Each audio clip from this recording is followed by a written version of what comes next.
Saudações, queridos e queridas, está no ar mais um Renomaru J-League com todas as novidades e informações do melhor campeonato de clubes da Ásia. Aqui você ouvinte fica por dentro de tudo o que rola no campeonato japonês. Resumão completaço da J1, J2, J3, JFL e tudo demais que tem no país.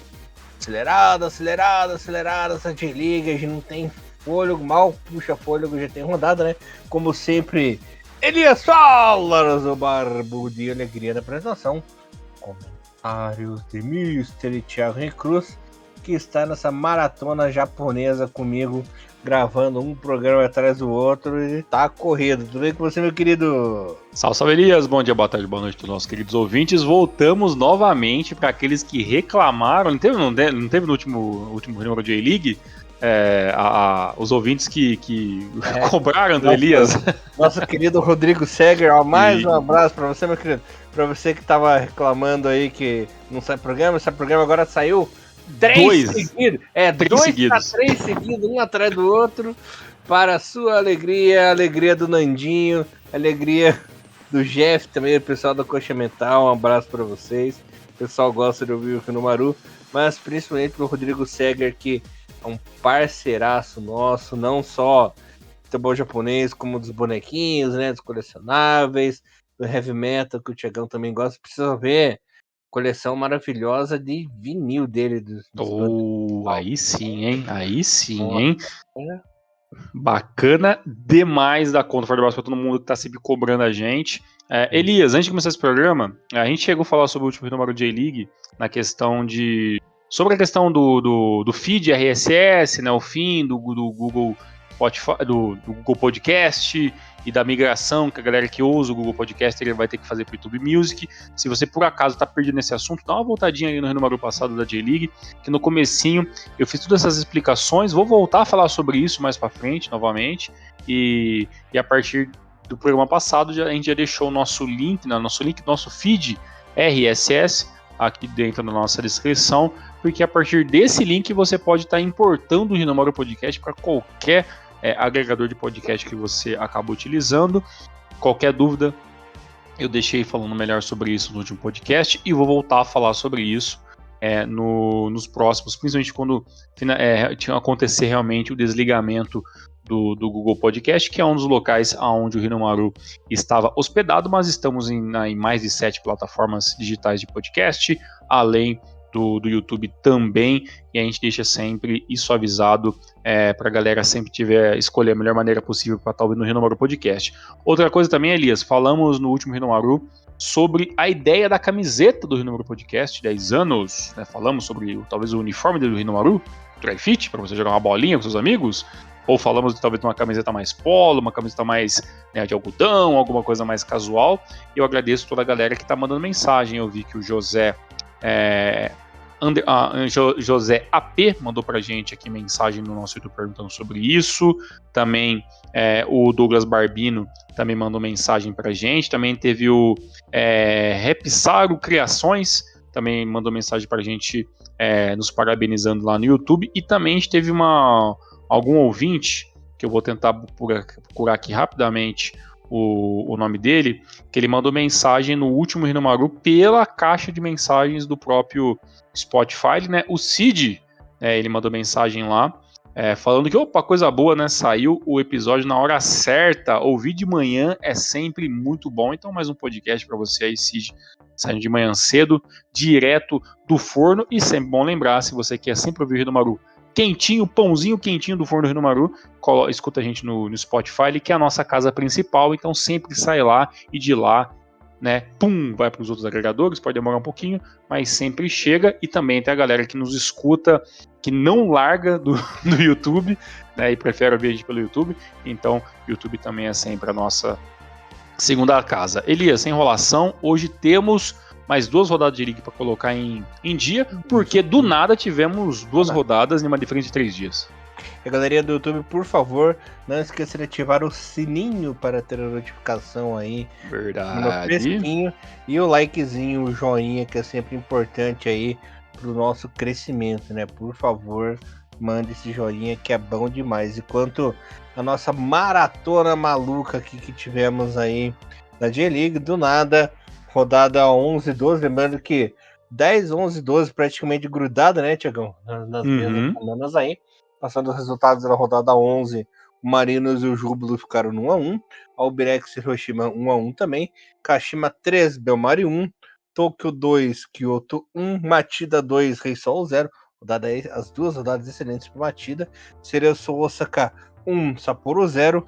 Sagatoso Verde 2, rodadas excelentes para o Verde, também vamos falar disso daqui a pouco. Frontale 3, Ural 1. Ave Espinha 1, Gamba 0. E o Nagoya perdeu em casa para o Viseu Kobe por 2x0, Tiagão. Um resultado muito expressivo, né? Que foi a vitória do Matida contra a equipe do Cachoeira Sol, não porque o Raisol é um grande bicho papão da J-League, não, mas por uma vitória, mais uma vitória do Matida, que isso é sempre bom de ressaltar. Outro resultado muito interessante foi que o Júbilo conseguiu parar a equipe do Marinos, né? E para o Júbilo atual, isso é um belíssimo resultado, né? Continuar pontuando a vitória do Verde também.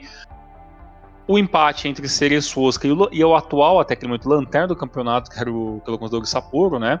Por 1x1. Isso até foi assunto no último shorts, né, do Thiago Bom Tempo no Rinomaru, tanto no nosso Instagram quanto no nosso YouTube. Tá lá o short do Thiago Bom Tempo falando sobre esse jogo, mostrando como foi o estádio, né? Ele viu esse jogo em loco e conseguiu ali mostrar muita coisa bacana desse embate entre Cereço e Sapporo. Um jogo bem interessante, e esses para mim foram os jogos assim. E para mim um revés negativo, né, que não posso deixar, é que mais uma vez o São Francisco Hiroshima acabou deixando a vitória escapar, né, Elias? Um empate, né, um empate contra uma equipe do Albirex Niigata, uma equipe que perdeu um jogador no primeiro tempo, né, que foi expulso, e a equipe do Hiroshima não conseguiu fazer valer aí ter mais jogadores em campo durante um grande período de tempo. O jogo acabou em 1x1 e foi um resultado que, incrivelmente, o gol saiu aos 109 minutos, né, o gol do Hiroshima com o Araki, e o gol de empate saiu basicamente faltando 2 minutos para acabar o jogo, né, saiu já nos acréscimos, aos 94, o jogo foi até aos 97, o gol do Takagi, o meio-campista aí do camisa 33, fez o gol de empate para o Albirex Niigata, que jogou basicamente um tempo inteiro com o jogador a menos. Então, um resultado ruim para a equipe do São Francisco Hiroshima, que mais uma vez perde a chance de ganhar pontos que poderia levar ele até a liderança do campeonato. Quero abrir agora a 12ª rodada com os resultados aqui que ajudaram em muito umas equipes que estavam precisando vencer. Primeiro grande destaque aí para a equipe do Verde, né, que conseguiu sua segunda vitória consecutiva na competição, Thiago. Olha aí. Algo que jamais havia acontecido nessa temporada, né? Abriu 16 pontos e já está na 10ª colocação. Abriu aí 7 pontos da zona do rebaixamento, né? Que é muito importante. Subiu bem. Muito bem. E detalhe, o time que deixava escapar a vitória no finalzinho, dessa vez ganhou no finalzinho, né? A equipe do Verde chegou a abrir 2x0 com o Someno e o Kimura, né? Para variar, né? Deixou empatar na etapa final com o Matheus Peixoto e o Guermeiro fazendo gol do Júbilo, né? E no finalzinho, aos 59 minutos, né? 99 minutos dos acréscimos, o Kimura foi lá mais uma vez e fez o gol da vitória para a explosão do Ajinomoto Stadium. A galera foi a loucura no estádio. Uma vitória merecida aí da equipe do Verde. Um clássico, né? Um dos maiores clássicos do Japão aí, que inclusive já foi decisão do campeonato, né, Tiago? Já foi decisão de Copa, já foi decisão assim de jogos muito importantes lá no Japão, que já não acontecia há 15 anos, e acabou dessa forma dramática, dessa forma heróica aí, a vitória do Verde para cima do Júbilo, né? Foi um jogão de bola. Eu tava fazendo outro jogo neste momento, depois eu fui atrás ali para poder ver esse jogo na íntegra. Foi um belíssimo jogo. Verde e Jubiluata sempre vai ser um jogo bem interessante de ter assistido. E o começo do Verde foi muito bom, né? Com 2 gols no primeiro tempo, depois a equipe do Jubiluata foi para cima no segundo tempo, não teve medo, né, de se expor, conseguiu sair com o empate, né? E com o Matheus Pichot depois o Real Germain fazendo mais um gol na temporada, e ainda teve a chance, né, de fazer o terceiro gol, né, no pênalti, né, que o próprio Real Germain acabou perdendo, né? Então tinha a chance ali de fazer o terceiro gol. Esse 2-2 ainda seria um placar muito justo, né, por tudo aquilo que estava acontecendo na partida. E no final ali do jogo, ali aos 16 minutos, o Ricardo Graça acabou sendo expulso, né, numa tentativa de parar o lance, né, acabou indo um pouco forte demais, foi expulso, e a equipe do Juventude teve que jogar, né, os últimos minutos ali, os últimos não, né, os grandes minutos, né, de prorrogação, de tempo extra, perdão, que teve basicamente 13 minutos, né, de tempo adicional, e nesse período, né, o Kimura foi lá e aos 99 minutos de jogo fazer o gol da virada novamente, de colocar o Verde na frente do placar. Então, um jogaço de ver. Quem não viu, por favor, procure aí. Tá fácil de procurar ainda, na achar esse jogo no YouTube ainda completo. Logo, logo vai cair. Então, por favor, agilize rápido aí para ver, porque realmente foi um jogaço de bola, Elias. Uhum. E antes que parta para o próximo jogo, eu quero tirar a dúvida de um amigo nosso, que já é a segunda vez que ele pergunta aqui pra gente sobre as transmissões dos jogos da J-League, Thiagão. Que, ó, galera, para quem não sabe, existe uma forma oficial, sim, de assistir os jogos aqui no Brasil, que é você entrando no site da J-League Internacional do YouTube, né? O canal aí do YouTube oficial, tudo bonitinho, jogo em HD, né? Tudo legal. Então, vejam lá, vale a pena, que todo joguinho aí tem toda semana. Eu tô tentando procurar o nome aqui do nosso amigo.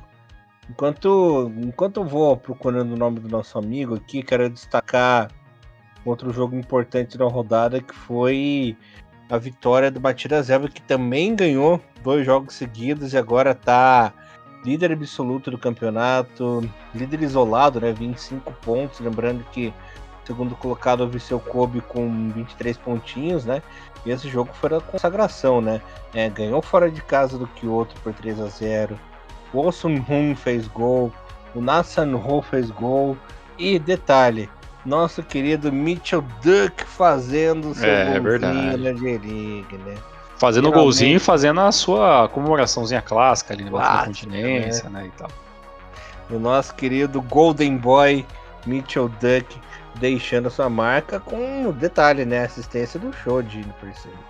Olha aí, ó, jogaço. Elias, dá pra dizer que essa vitória, né, da equipe do Matida foi até uma vitória que, claro, a equipe do Kyoto Sanga é uma equipe muito fragilizada, a gente sabe que é uma das equipes que vai lutar o campeonato todo para tentar fugir do rebaixamento, mas jogando em casa, eu imaginei que talvez seria um osso um pouco mais duro ali pro Matida, né, e não, né, o que a gente viu foi o Matida Zelva que jogou como quis, né, se impôs, né, com jogadas diferenciadas. Isso é uma coisa que é bem interessante, né? O Matida cruzou muita bola, o Matida tentou trabalhar bolas em arranque, esperar contra-ataque, e aí o Kyoto acabou caindo um pouco nessa armadilha, não conseguiu impor seu ritmo de jogo em nenhum momento, ficou mais com a bola, mas não sabia o que fazer com ela, e aí o Matida engoliu a equipe do Kyoto e saiu aí com esse sonoro 3-0. Uhum. Lucas Levi, o nosso querido ouvinte, aqui perguntando de como fazia para assistir os jogos da J-League. J-League Internacional, canal do YouTube oficialzinho, com joguinhos inclusive da J2. Lembra que começou com a J2, né, Thiagão? Isso, antigamente era só J2, né? E um jogo da Lovan Cup, né? Que se não me engano tem alguns jogos da Lovan Cup que ainda passa pela J-League Internacional. E aí depois de um ano começou. A gente fala que é o seguinte, galera, por que a gente não gosta muito de falar os sites, né, os Jack Sparrow da vida? Porque esses sites, galera, para vocês utilizarem esses sites, vocês têm que ter na consciência uma coisa muito clara.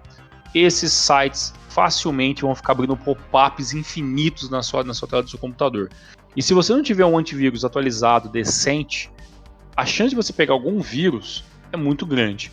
Então, o que eu falo para vocês, se vocês quiserem utilizar um sitezinho de X-Sparrow, a gente até passa no privado para vocês, mas a gente não vai falar aqui no podcast, porque a gente não quer incentivar ninguém a possivelmente usar algum site que tem algum malware malicioso, que tem algum pop-up que vai abrir para um site que pode, entendeu? Te danificar a sua máquina. Então, assim, é um problema utilizar esses sites piratas, porque a gente nunca sabe qual que é a procedência deles, tá? Eu uso uns 3 ou 4, não vou mentir para vocês, porque eu tenho que assistir J1, J2, J3, às vezes JFL quando tem no YouTube, outros esportes, enfim. É muito complicado. Só que eu não gosto de ficar te falando que não, entre no site tal, entre no site Y, porque vocês podem pegar um vírus e depois também não quero que vocês fiquem chateados com a gente se por acaso vocês tiverem algum problema com isso, porque a gente sabe que hoje a internet ainda, infelizmente, terra de ninguém. Mas sabe uma coisa que eu acho legal, Elias? Pra galera que usa esses sites de bets, esses sites mais famosos aí de bet da vida, alguns deles você pode fazer o cadastro no site e você pode ver o jogo por lá. Então, mesmo esses jogos que não passam dentro da Liga Internacional, se você for lá no site de bets esses internacionais aí, a maioria deles você pode fazer um cadastro e alguns têm a opção de deixar você assistir o jogo ao vivo. Eu não sei se para você fazer isso você tem que pagar, fazer uma conta e fazer algum tipo de depósito na sua conta para ter grana, meio como se você fosse um jogador, ou se só você fazer um cadastro e já tá liberado. Essa parte eu já não sei, sinceramente. Tem uns sites assim que inclusive um ouvinte nosso, não vou lembrar o nome dele agora, me perdoe, meu querido, mas ele falou que ele usa uma tática, ele deposita o dinheiro, libera lá o canal de acesso para assistir os jogos, e ele saca o dinheiro, mas deixa um resquiciozinho, assim, tipo um valor baixo de R$2, R$3, assim. Pra dizer que tem o dinheiro na conta, né? Isso. Aí ele vê os joguinhos e vai fazendo isso toda semana. Ah, entendi. Eu tava até eu como não uso esses sites de aposta e tal, eu nem sei o nome do site, mas era um site verde, não deve ser muito difícil a galera procurar pela internet eu aí. confesso que, como eu não mexo com aposta, essas coisas, eu não Eu também não decorei, manjo cara. nada. E como eu já tenho os sites de X-Sparrows, então, tipo, nenhum deles precisa fazer a conta de nada. Só que assim, pop-up pra cacete que vai abrir na minha tela. Então acontece, eu utilizo, além, né, e até uma dica para vocês, além de vocês utilizarem o antivírus, deixem sempre atualizado o Windows Defender da sua máquina, né, se você usa Windows, né, se você usa Linux, talvez você tenha até menos dificuldades, mas nem todos os sites usam. Mas eu uso um programa chamado ADW Clear, eu uso um programa bootável, né, da Kaspersky, que é para você fazer verificações de malware na sua máquina. Então, assim, eu tenho sempre 2, 3 programas para estar sempre mexendo na minha máquina, porque eu sei que eu posso assistir um jogo, abrir um link e ter alguma coisa maliciosa ali. Então, assim, galera, se vocês forem utilizar esses sites de pirataria, por favor, sejam espertos. Um bom antivírus e algum bom programinha para tirar malware, para tirar trojan, essas paradas da sua máquina, para você não ter nenhum tipo de problema. E se mesmo assim você fala assim, eu não tenho um site Hidamaru, passe um para mim, manda mensagem lá no nosso Instagram, que a gente deixa um sitezinho no jeito lá para vocês poderem tentar assistir os jogos, mas lembrando, com a sua própria conta em risco, tenha muito cuidado, porque a internet é terra de ninguém. Bom, Thiagão, o Vissel Kobe continua na cola ali da equipe do Matida, né? Não alivia. Venceu mais uma em casa, né? Bateu a equipe do Breca, um jogo difícil pra caramba, por 3-2, né? Chegou a abrir 2-0, tomou 2-1, fez o terceiro, mas o finalzinho acabou levando o segundo, né? O jogo truncado, mas a vitória valeu. Lembrando que a equipe está na segunda colocação, 2 pontinhos a menos apenas que a equipe do Matida, só que tem um saldo de mais 10 e a equipe do Matida tem um saldo de mais 8, né? Então tá bem na cola mesmo. O time tá fazendo de tudo para não deixar o Matida se distanciar cada vez mais, né? Com essa liderança aí. A gente tá falando pouco do Vissel Kobe na temporada, o Vissel Kobe foi aumentando, foi melhorando, né? É uma equipe que, tudo bem, no meio do caminho teve uma derrota meio esquisita, né? Porque o Tsan, eu acabei de falar que é uma equipe bem limitada. Mas o trabalho do Kobe, ele vai sendo cada vez mais constante. Essa equipe Tássio, a equipe obviamente não deixou em nenhum momento de ser a principal equipe a trabalhar para tentar mais uma vez o título. Então a equipe do para a gente ficar muito de olho durante a temporada. O próprio treinador, né, o Takayuki Uchida, já foi um dos melhores treinadores do ano passado, né, se quiçá talvez até o melhor treinador da J-League, e é um cara muito experiente que sabe trabalhar dentro do seu elenco. E o elenco do Viseu Kobe é um elenco que sabe rodar muito bem, né, tanto que neste jogo, né, o primeiro gol foi do Daiju Sasaki, né, depois foi do Miyashiro, né, com assistência do Jean Patrick, e apenas no segundo tempo que a equipe do Albirex Niigata conseguiu ali diminuir. O que matou talvez um pouco a tentativa do Albirex Niigata de talvez um empate é que logo depois, 5 minutos depois que tinha feito o primeiro gol, diminuído um pouco ali a dificuldade do jogo para 2-1, teve um gol contra, né, do Endo ali, e aí acabou ficando 3-1, e aí meio que desmotivou bastante a equipe do Albirex Niigata, que ainda tentou, né, o próprio Endo, se não me engano é Ryo Endo o nome do defensor ali, ele acabou diminuindo para 3-2, mas para a equipe do Albirex Niigata ir atrás. O Albirex Niigata foi muito guerreiro nessa partida, porque não desistiu da partida, mas ele já sabia, claro, que a diferença era um pouco grande, e o Albirex, que tem uma temporada irregular, como já se imaginava, né, tá em busca aí de recuperação e está em busca de dias melhores, né, o Albirex, que tem dificuldades, como toda a equipe de meio de tabela, né, e agora busca contra os adversários mais diretos, porque contra as equipes da parte de cima da tabela, fica um pouco difícil de imaginar que o Albirex consiga pontos muito constantes, né? E só para você ter uma ideia, Elias, na questão do caminho, né, do Vissel Kobe até essa primeira colocação, eu falei, né, que nos últimos 5 jogos, o Albirex tem 4 vitórias e apenas uma derrota, que foi contra a equipe do Kyoto, mas antes disso é uma temporada muito irregular, né? O Kyoto inicia a J1 2024 com uma vitória, né, de 2-0 em cima do Jubilee-Wata, depois perde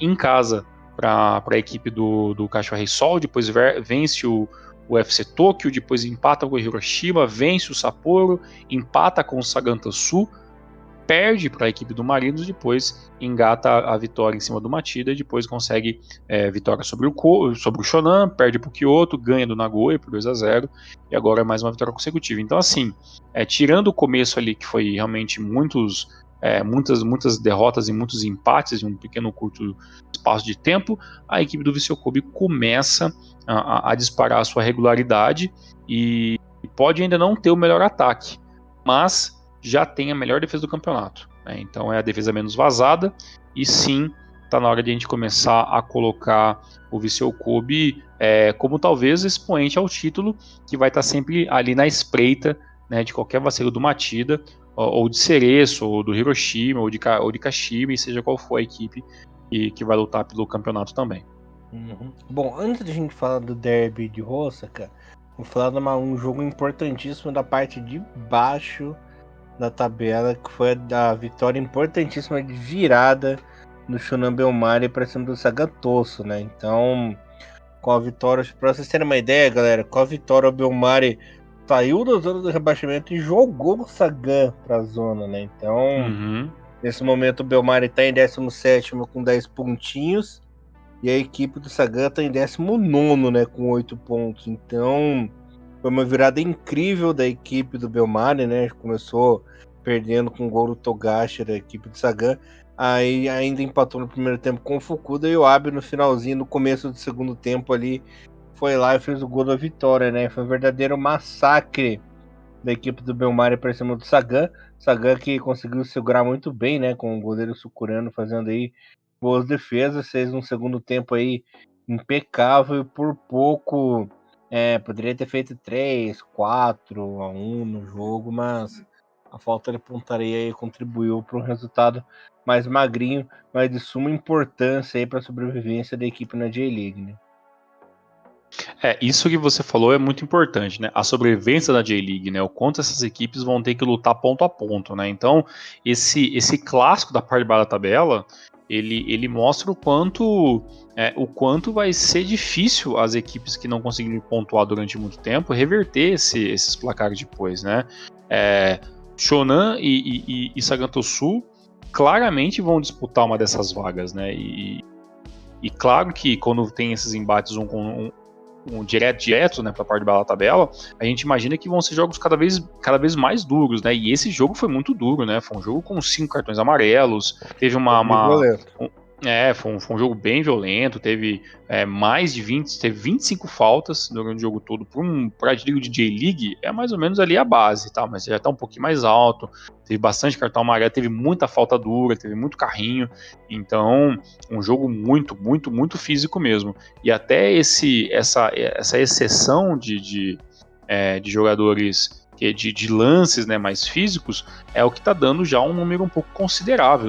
Daqui a pouco eu vou trazer exatamente os dados atualizados, que eu estou fazendo aqui a contagem manualmente, mas Elias, já temos uma lista considerável de jogadores no departamento médico, viu? E alguns não tem nem data de voltar a jogar talvez nessa temporada, viu? Então, o nível de estiramento em ligação, jogadores tiveram que fazer cirurgia em músculo cruzado, lesão de coxa, um número considerável, viu, Elias? Inclusive jogadores do Shonan Bellmare. O Shonan, que pelo que eu tô vendo de cabeça aqui, ó, tem no momento 5 jogadores fora do plantel por causa de lesão. E são jogadores cruciais, né? Precisa de um elenco bem gordinho para jogar J-League, porque inclusive esses jogadores que estão atuando podem ter o desgaste, né? Sim. Exatamente. E no caso do Shonan e do caso do Sagantosu, são duas equipes que nas últimas 5 partidas têm um prognóstico muito parecido, né? O Sagantosu já chegou na sua segunda derrota consecutiva, mas dentro dessas 5 partidas tem um empate, 3 derrotas e uma vitória. A equipe do Shonan tem basicamente a mesma coisa, né? Vinha de uma derrota, né, para a equipe do Kashima por 3-1, vence agora, e dentro desses últimos 5 jogos, né, tem uma vitória, né, dessa rodada, 2 derrotas e 2 empates. E os próximos jogos da galera da parte de baixo da parte de baixo da tabela são jogos muito difíceis, né? A própria equipe do Sagan vai enfrentar o Jubiluata, que vem de uma derrota, o Shonan Bellmare, né, vai enfrentar o líder, né, Machida Zélvia, vai receber, né, em casa, né, a equipe do Machida, mas vai ser um jogo duro, onde o Shonan vai ter que se desdobrar para conseguir sair com esse ponto, né? O Kyoto, que a gente acabou de falar agora de pouco, vai enfrentar o Visa Fukuoka, que é uma equipe que está chatíssima de perder pontos, é uma equipe que está empatando bastante, mas está sempre pontuando, né? Enquanto a equipe do Sapporo vai enfrentar também uma equipe que está em busca de melhorias rápidas na temporada, que é a equipe do Kawasaki Frontale. Senhor Mr. Thiago Cruz, você com propriedade no assunto, vou deixar que você fale, me conte todos os detalhes do jogão que foi aí, o Derby de Osaka, um jogo tão esperado por você aí nesse primeiro turno. Olha, foi um jogo bem interessante, ver os derbys são muito, muito bacanas, e o derby de Osaka, ele vinha com uma ideia diferente, né? Eu estava pesquisando, eu fiz esse jogo pela Rádio Mirai, junto com o C. Rodrigues, junto com o Matheus Braga, foi um jogo bem legal de fazer com a galera, e até durante o jogo eu até comentei que se você for ver a história desde o começo, desde o primeiro jogo oficial entre Gamba e Cereço, o derby ele já passou por várias facetas. Né? Primeiro, vinha aquela faceta de ser o Cereço uma equipe que é a segunda equipe de Osaka, né? É a segunda força de Osaka. Né? Tanto que a primeira vitória, o primeiro jogo, né, da equipe do Cereço contra a equipe do Gamba foi em 2004, na J-League, primeiro acesso do Cereço para a primeira divisão, e foi um jogo onde o Gamba ganhou com muita facilidade. E foi nesses primeiros confrontos que o Gamba conseguiu vencer por 6-1, que se não me engano é o jogo com o placar mais elástico dentro do derby. E a primeira vitória do Cereço aconteceu só em 2011, Elias. E essa vitória nem foi dentro da J-League, foi dentro da ACL, da Asia Champions League daquele ano. Nas oitavas de final, entre Gamba, que a equipe do Gamba e a equipe do Cereço se enfrentaram, a equipe do Cereço venceu por 1-0, eliminou o Gamba dentro da competição e avançou uma fase a mais, mas aí todos os times japoneses teriam apanhado nessa CL e nenhum chegou muito mais do que as quartas de final. E os últimos anos, o derby tem mudado um pouco de cara, porque o Gamba vem numa situação onde tem equipes que oscilam demais, e como as equipes ruins, vem com anos muito complicados, e a equipe do Cereço tá tentando, né, melhorar um pouquinho o seu aspecto, tá tentando ter um elenco mais competitivo, vem melhorando as suas contratações e tem uma equipe melhor. Então o derby de Osaka tem muito mais a cara do Cereço nos últimos anos. E o que a gente viu em campo foi um Gamba que teve que esperar a equipe do Cereço jogar, né? Até porque jogando em casa, né, a equipe do Gamba sempre tem essa preocupação de tentar pelo menos pontuar, né? E o Suíta dá essa pressão extra, né, em cima da equipe do Gamba Osaka. E o que a gente viu foi um Cereço Osaka que tentou muito, mas tentou da forma errada. Teve mais posse de bola, tentou muita triangulação, tentou vir muito com ataques em blocos, né, pequenos blocos, né, de triângulos, atacando pela esquerda, pela direita, pelo centro, e o Gamba esperou mais, e o Gamba foi mais inteligente, e tanto que o gol do Samus aos 28 minutos foi de basicamente um ataque do Cereço que não virou nada, o Gamba pressionou, a saída de bola foi completamente errado, o Sam pega essa bola, chuta no canto do Kim Jong-un e acaba do Kim Jong-un e acaba fazendo o Kim Jong-un, né? Nada golaço, a ver, né? Golaço na Coreia do Norte. Do Kim Jong-un e o gol ali acaba meio que dando um ritmo diferente à partida, né? Porque o Gamba sai na frente contra a equipe do Cereço, que era uma equipe muito mais bem qualificada. E aí no segundo tempo, o Cereço continua com o mesmo esquema de jogo, as coisas não funcionam. Quando a equipe começa a engrenar com algumas trocas, né, principalmente quando entra o Vitor Bueno na equipe, mas aí logo tem algumas trocas, a equipe piora novamente, e muito dessa derrota da equipe do Cereço acaba muito caindo nas costas, né, do Akio Kogiko, que mostrou, né, mais uma vez, que tentou ali algumas mudanças meticulosas, né, tentar alguma forma diferente de jogar, não funcionou, e muito dessa derrota acaba caindo no colo dele. Um marco interessante dessa partida, Elias, que essa foi a primeira vez que o Kiyotaki estreou pela J-League 2024, né? Então até agora, né, na 12ª rodada, o Kiyotaki não tinha jogado, né, pela equipe do Cereço dentro da liga, ele que começou no machucado, chegou a ter alguns minutinhos no meio do mês de abril pela Luvan Cup, e aí, né, entrando no lugar do Shinji Kagawa, mais ou menos lá aos 20 e tanto minutos do segundo tempo, o Kiyotaki faz a sua estreia na temporada 24 pela equipe do Cereço. O Kiyotaki tem contrato até o final de 2024, e devido às suas lesões, devido já à dificuldade física que o Meia tem, talvez nós já estejamos migrando aí para ver o Kiyotaki jogando pelo Cereço pelo último ano da carreira dele. Lembrando que ano que vem fará aí 30 anos do derby de Osaka, né? Lembrando Olha que aí. Cereço Osaka estreou em 1995 na J-League. Então ano que vem, 30 anos desse derby maravilhoso. Muito bom. Se eu não me engano, foi 1-0 o primeiro jogo, aconteceu lá em 95, né? Lá no antigo Expo 70. 1-0 pro Gamba Osaka para cima do Cereço no famoso clássico dos videogames, né? Enquanto o Gamba era patrocínio pelo Panasonic 3DO, né? Uhum. A equipe do Cereço Osaka era da Capcom lá.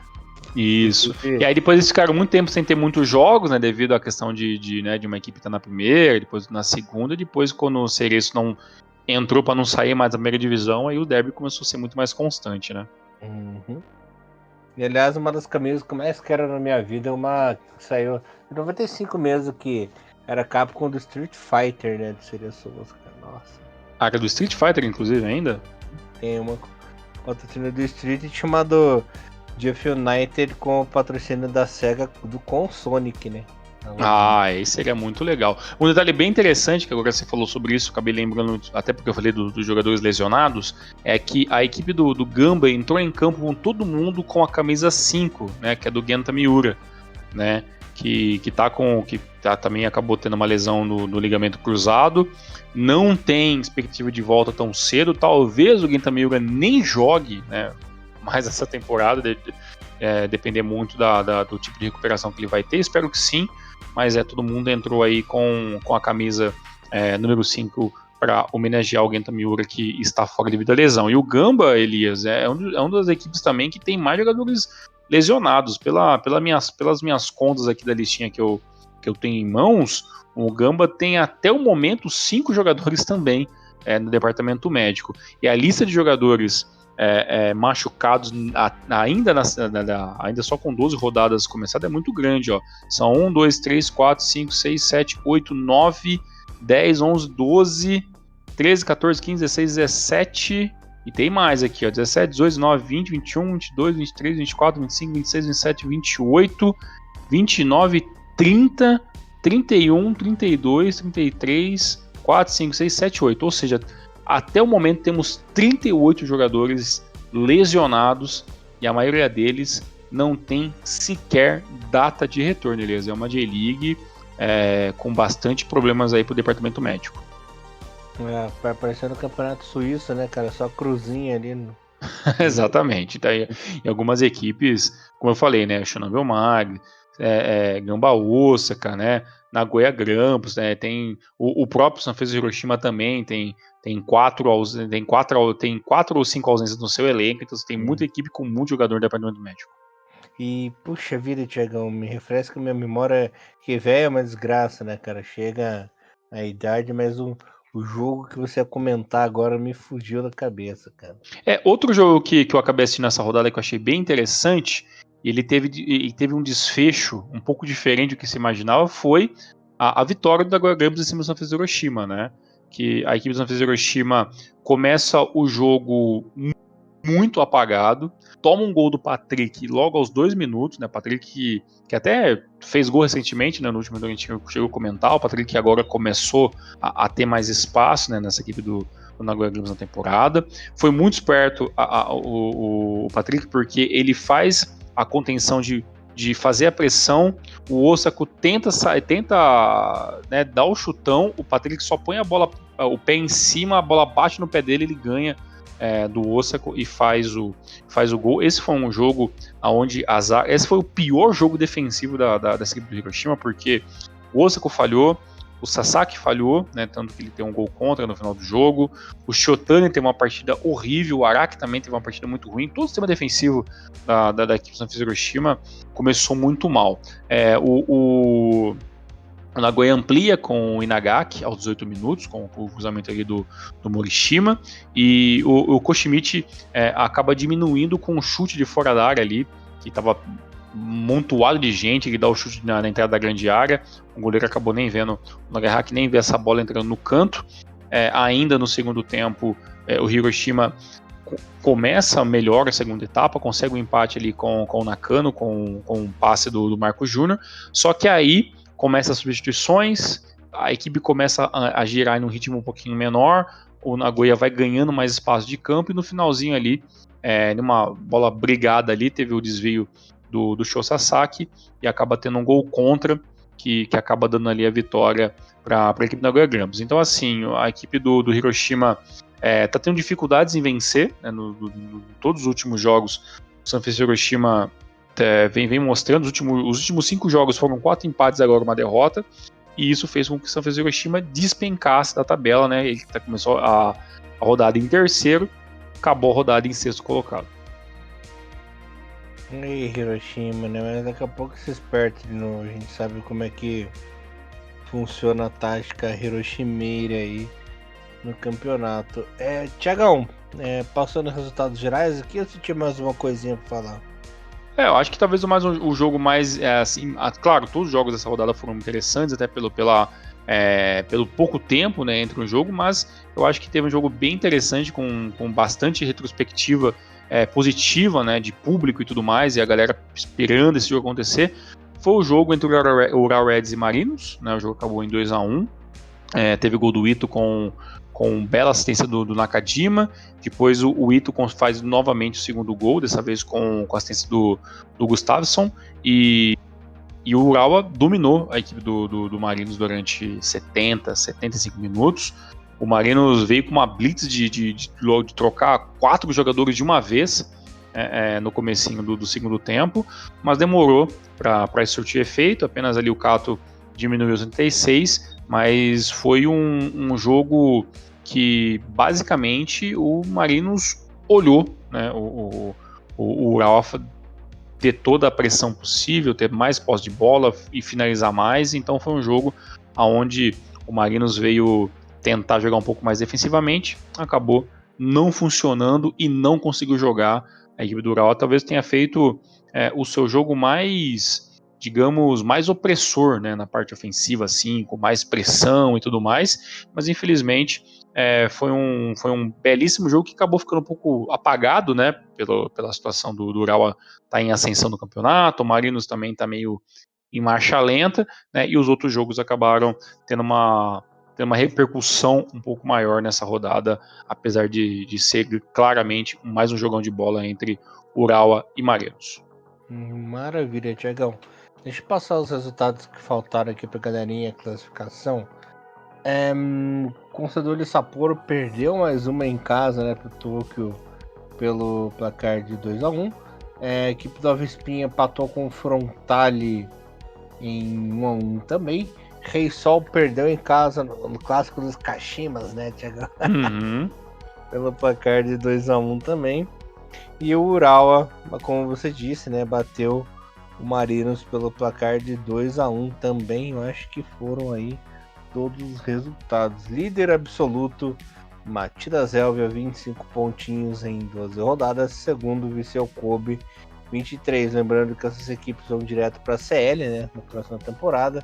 E o Kashima Antlers, nesse momento, terceiro colocado, joga aquela famosa copinha alternativa da Ásia, né? Caindo no momento Kyoto Sanga com 9 pontinhos, 18º, 19º com 8 pontinhos Sagantoso, e na lanterninha o Consadole Sapporo com 8 pontos, que tá levando sorte porque tá todo mundo perdendo ali na parte de baixo, só o Belmari que conseguiu ali dar uma respirada. O artilheiro ainda é o primo do Thiagão, né? O Germando Jubilo Iwata com seus 11 golzinhos, Thiagão. E próximo ao da J-League, né, que já acontece no próximo final de semana, tem jogos interessantíssimos, né? Teremos Matidi Shinobelmaga, né, como eu falei, mas teremos Viseu Kobe contra Cereço Osaka e teremos Kashima Antlers versus Verde. Então, jogaços de bola aí pra gente poder estar assistindo. E esse Kashima Antlers versus Tóquio Verde vai ser um jogaço de bola pra gente poder estar assistindo, beleza? Com certeza eu vou querer assistir. Vamos assistir com gosto, né? Aquele famoso jogo que a gente vê com sangue nos olhos. Tiagão, na J2, o nosso querido Shimizu continua na escalada, né? Já são aí 7 jogos invicto da equipe de Shizuoka. Desses 7 jogos foram 6 vitórias, né? E um empatezinho. E a vítima da vez, adivinha quem foi? Quem que foi? O famosinho Zaspa, né? O Zaspa levou aí de 3-0 fora de casa do líder absoluto da J2. Os resultados: o Kofo venceu o Blobitz por 3-2 num dos clássicos de Elias, né? O Mito bateu por 2-0 o Ross Kumamoto. Meu Deus, Kumamoto, que tristeza. O Tig 0, Fudieda 1. Fudieda parece que deu uma acordadinha. Ó, o Fadiano despencando, hein, Tiagão? Fadiano Kayama 1, Tokushima 2. Acho que acabou o fôlego deles mesmo. Acabou um pouquinho do gás do Fagiano, um pouquinho. Acabou. Renofa 2, Montedio 0. 8 em Nagasaki ficaram 0-0. Kagoshima 0, Vegalta 1. Ehime e Iwaki ficaram no 0-0. E no clássico da rodada, o GF United bateu o Yokohama FC por 1-0. Como é que tá a situação agora no momento, galerinha? Shimizu, como eu disse, mais líder do que nunca, 34 pontos na liderança. Em segundo, Nagasaki com 29. Em terceiro, abrindo a zona do playoff, o Yokohama com 24 pontos. Segundo do Iwaki em quarto com 23 também. Olha só. Em quinto, Fadiano com 23 também. E o Vegalta fechando o playoff com 23 também na sexta colocação. caindo no momento. Olha aí, ó. O que eu tô falando, Tiagão? Tá se desenhando uma desgraça, né? 18º Oroaço Kumamoto com seus 13 pontinhos. 19º Totig com 12. E na lanterninha o Zaspa, né? Com apenas 6 pontos. Já são aí 6 derrotas consecutivas. O Oroaço Kumamoto despencou de vez. Parece que ele quer sentir o gostinho da J3 novamente, né? Já ficou 2 anos lá no martírio desgraçado. Voltou, subiu e quer cair de novo essa desgraça, né? E o artilheiro da competição, Edgar Júnior do Nagasaki, 8 golzinhos. É complicado. O Shimizu chegou à sua 6ª vitória consecutiva e às 7 rodadas não sabe o que é perder. Isso são números de alguém que realmente está bem engajado para lutar pelo campeonato. O Vivar Nagasaki está fazendo aquilo que pode, né? Empatou os últimos 2 jogos, a pressão é muito maior e a equipe vai fazendo aquilo que pode. Como a gente falou, né, o Fagiano tem lá as suas dificuldades, ainda está em 6º colocado, e para mim tá demorando um pouquinho só para o Kofu chegar no meio desse balaio de gato, né, Elias? O Kofu ali tá em 8º, mas teve 2 derrotas no meio dessas últimas 5 rodadas que atrasou um pouquinho ali, são números que fazem a diferença, mas se continuar, talvez a gente vai ter um meio de campo aí entre o 4º e o 6º colocado ali, muitas equipes lutando contra lutando, né, para conseguir essas vaguinhas de playoff. O Jeff vencendo o Yokohama FC, para mim foi um grande resultado da equipe do Jeff. E na parte da tabela, né, como você falou, né, o Kusatsu tem 6 pontos apenas, né, tem 6 a menos do que o Totig, que é o 19º, né, então o negócio tá feio, né. E o mais incrível é que, apesar de ser o pior ataque na equipe do Kusatsu, né, em 14 jogos só fez 6 gols, ainda não é a pior defesa, né? A pior defesa é o Totig, né, que tem 30 gols tomados, e uma equipe que está logo atrás ali em questão de defesas vazadas é o seu Rossi Kawamoto, né, 29, né? Então, números complicados. Claro, os melhores ataques, obviamente, são as equipes que estão na ponta da tabela, né? Os times com 27 gols e o Vivar Nagasaki com 27 também. A melhor defesa é do Yokohama FC, né? Em 14 jogos, tomou apenas 9 gols. Maravilha, Tiagão. J3, hein? Mas adivinha quem perdeu essa rodada? Adivinha quem perdeu? Ó, eu acho que foi... Teve tanto jogo pra ver, e a única coisa que eu tava dando uma zapiada é que o Nagano ganhou. Vou dar uma dica pra você. Perdeu um time que tava muito bem e ganhou um time que tava muito mal. Caramba, o Omiya perdeu e o Matsumotinho conseguiu fazer as pazes com a vitória, é isso mesmo? Exatamente. Jogando lá em Saitama, o Omiya levou um nabo do Matsumoto por 2-0. O Matsumoto Yamaga tava devendo bastante nesse campeonato até o momento, hein? E o Omiya, será que dá pra dizer que o Omiya perdeu um jogo que poderia perder em questão de... porque a diferença de pontos do Omiya tá meio até discrepante, né? Tava mais de 10 pontos no começo dessa rodada e tudo mais. E a equipe do Matsumoto, por mais que se você vê o prognóstico atual dos últimos 5 jogos, são 3 vitórias, mas o começo do campeonato do Matsumoto foi muito irregular, né? Não é à toa que é o 10º colocado, né? Só que assim, para uma sequência de vitórias que poderia ser maior ainda, né? O Omiya poderia facilmente, em 15 jogos, colocar aí 12, 13 pontos de diferença para os demais, porque tem uma equipe bem mais qualificada do que 80% dos elencos da J3, né? É um time de J2 jogando a J3, né? Sim, é o melhor ataque, é a melhor defesa, né? Então, assim, tá fazendo o famoso barba, cabelo e bigode, né? Não é mais o melhor ataque, né? O melhor ataque é o Kanazawa com 25, né? O Omiya tem 24 gols, mas é a melhor defesa com apenas 9 gols. Eu acho que é uma quebra de sequência muito prematura, né? São 3 vitórias consecutivas, poderia engatar uma 4ª, mas ainda é um Omiya que sobra demais, né, Elias? Tá sobrando, né? Tá nadando aí braçadas bem longas. Como você disse, o Nagano venceu fora de casa 1-0, né? Sekibahara com 2 sacos de pancadas aí na competição esse ano. O Fanrauri meteu 4-1 no Grula Morioka. O Osaka perdeu pro Ryukyu fora. Aliás, o Osaka perdeu em casa pro Ryukyu, né? 1-0. Imabari 0, Cataler 2, Fukushima 2, Nara Club 1. Yokohama e Sagamihara ficaram no 0-0. Suegen e Gainari ficaram no 3-3. O Kamatamare Sanoki ganhou de 1-0 do Azul Claro. Aliás, vitória que ajudou, né? A equipe do Omiya, que mesmo perdendo, conseguiu uma distância grande, porque o Azul Claro principal rival aí no título também perdeu, né? E o Gifu perdeu em casa para o Giravans pelo placar de 1-0. O que está acontecendo no momento? O Omiya e Azul Claro subindo para J2. E o pessoal do playoff ali, o Osaka, Nagano parceiro, Ryukyu e Imabari, né? Se tivesse rebaixamento, mas ainda não tem, né? O Grula Morioka estaria pagando essa vergonha aí na lanterna, tio. E essa derrota do Omiya, vale lembrar que é a primeira derrota do Omiya, ou seja, né, caiu, né, o último invicto aí, né, das 3 primeiras divisões, né? Demorou, né? Demorou 13 rodadas, mas demorou pro esquirinho traiçoeiro se afogar aí com uma nossa.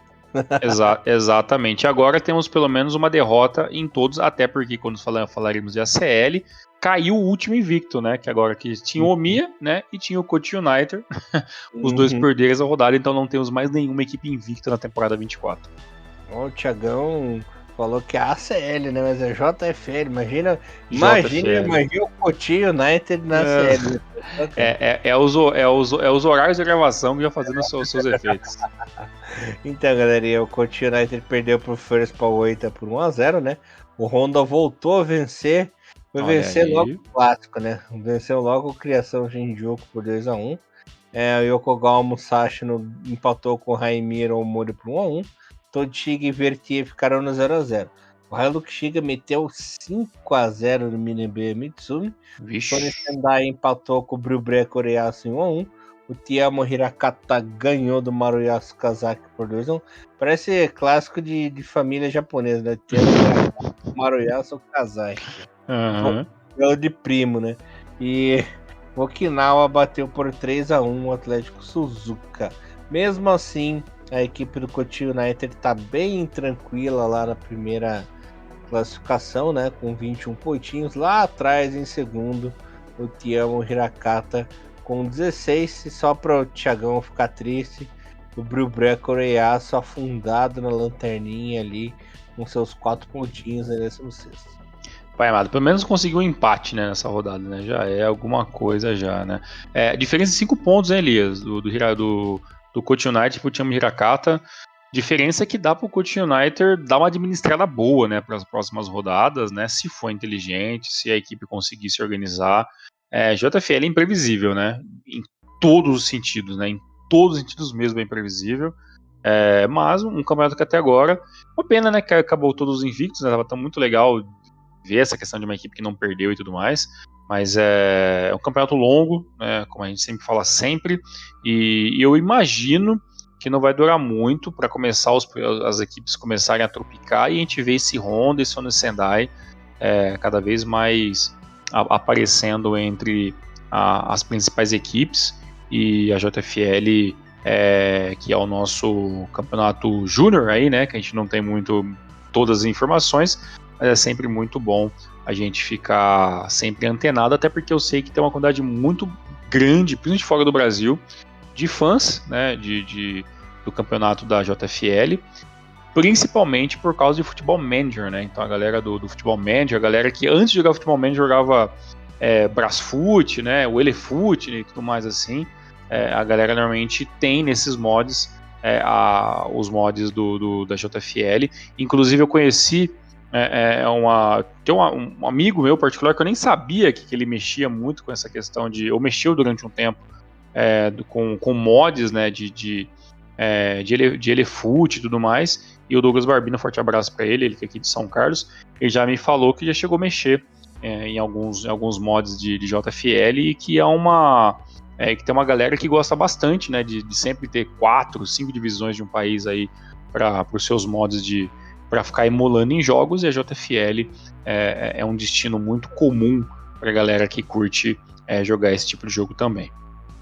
Inclusive tive um papo muito legal com o Rodrigo Serger lá, que ele perguntou afinal, o que é essa JFL ainda? Eu expliquei pra ele que a JFL era antiga, J-League, antes de existir a J-League, lá em 93 e tudo mais, acabou ficando com as equipes meio profissionais, semi-amadoras, amadoras e tudo mais, né? Então ficou, com o tempo aí surgiu o J2, que a JFL chegou a ser uma segunda divisão quando tinha J1, depois caiu para a terceira divisão com a J2, depois caiu para a quarta divisão com a J3, né? Então a JFL ficou com a espécie de quarta divisão e depois, sucessivamente, temos as ligas regionais, né, Tiagão? Para quem não Uhum. sabe, existe a quinta, sexta, sétima, oitava, nona, décima, que são divididas pelas províncias do Japão, né? Então cada província tem uma certa divisão e os campeões das províncias vão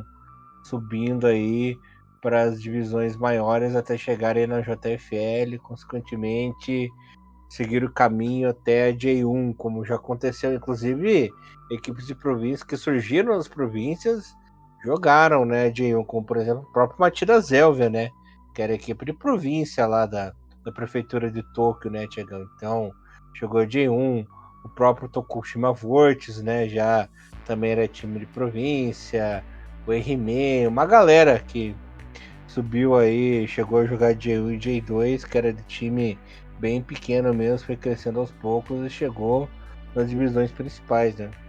Exatamente. E para quem imagina, né, claro, as ligas regionais, né, e tem lá as províncias e tal, separado por regiões, são ligas que, obviamente, são ligas amadoras e tudo mais. Muito se assemelha, falando bem por cima, assim, ao nosso futebol de várzea aqui e tudo mais, e ligas menores. Mas tem uma coisa muito interessante que eu já cheguei a ler alguns relatos em inglês, de uma galera que fala que na Liga de Canto, né, Liga Regional de Canto,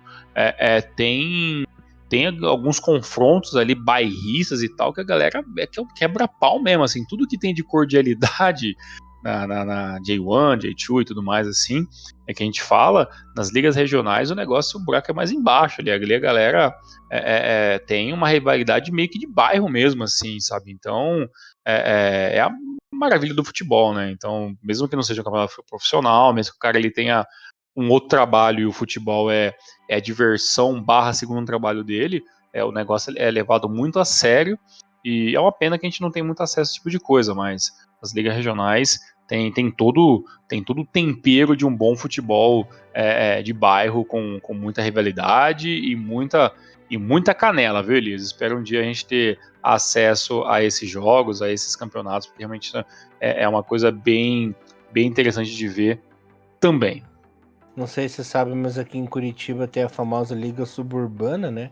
Que é a liga aqui de Curitiba, Liga dos times de bairro e tal. Então existem times aqui de Curitiba que são mais estruturados que clubes profissionais. Eu não sei se você já ouviu falar, Tiagão, do Trieste, aqui do bairro da Felicidade. Não, assim, desses campeonatos assim, né, desses campeonatos mais regionais, assim, eu admito que eu não tenho muito conhecimento mesmo. Pra você ter uma ideia, o Trieste de Santa Felicidade é um clube que tem CT e tem estádio, cara. Caramba, é só pra você ver, né? E a galera que teve que, tipo, provavelmente tirar a grana do bolso, ir atrás de investidor, né, e se virar pra conseguir essas coisas, né? Nada, É, imagino que não deve time de bairro, ser né? fácil não ter isso, né? Uhum. E é um time super organizado. Não se tornou profissional porque ainda é um passo muito grande, né? Talvez pelo próprio que acontece com o Honda, né? Na JFL. Pode ser que tudo que eles conquistaram. Porque a gente sabe, né, que o futebol profissional é caro, é complicado, é tudo mais, então melhor você ficar ali numa boa como você gosta, né? Então a história do Trieste aqui de Curitiba é muito parecida com o próprio Honda FC da JFL.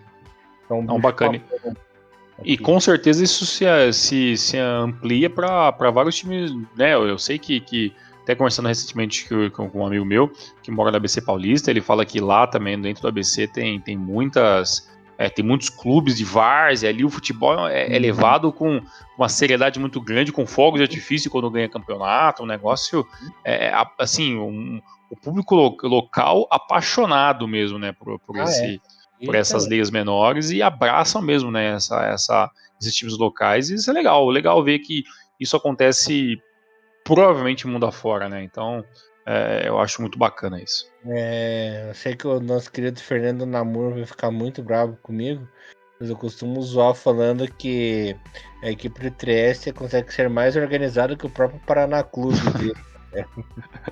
Pra você ver como às vezes os clubes maiores têm dificuldades que às vezes os menores não têm, né? Então realmente é curioso, né? Eu acho que a palavra melhor é que é muito curioso como o futebol é gerido de formas diferentes, independentemente do tamanho, né? De quanto a equipe fatura, se é que fatura alguma coisa e tudo mais, e ver que a galera tem muita paixão envolvida. Isso é muito legal, ainda tem muita paixão envolvida no futebol, é uma pena que dentro do profissional isso é cada vez menor. Uma pena, né? Infelizmente no profissional, pessoas estão trocando o amor pelo ódio, né? As pessoas estão se odiando cada vez mais. Tá cada dia mais difícil, assim, né? A gente perde até um pouco da vontade de ir pro jogo. Dependendo do jogo, a gente perde a vontade porque não sabe o que vai acontecer no caminho. No estádio, tudo bem, não acontece nada. Mas o problema é o caminho, né? O trajeto, Uhum. que tá cada dia mais complicado, cara. Isso é verdade e ó, assino embaixo em tudo que você disse. Elias, só para essa pra galera, só a rodada número 13 da J-League, da J1, acontece no sábado, dia 11/5, e também temos o fim da rodada no dia 12, né? Famoso sábado e domingo, com horários bacanas. Então temos jogos às 2, às 3, às 4 e às 5. E no domingão temos o grande jogo entre Kashima e Verde, fechando a rodada 13 no horário da 1h05 da manhã. Então, horários bacanas que dá para você começar o seu sábado, começar o seu domingo com grandes jogos da J1 2024. E lembrando que no dia 11 de maio teremos o jogo que vai definir o futuro da Escócia, Tiagão. O Campeonato Escocês classificou Old Firm no dia 11 de maio, 8h30 da manhã, Celtic Rangers, esse que pode ser o jogo que quem vencer ficará aí com as duas mãos na taça, né? Um jogo importantíssimo aí do Campeonato Escocês. Então, boa sorte aí para os nossos meninos do pelotão japonês continuando a equipe do Celtic, né?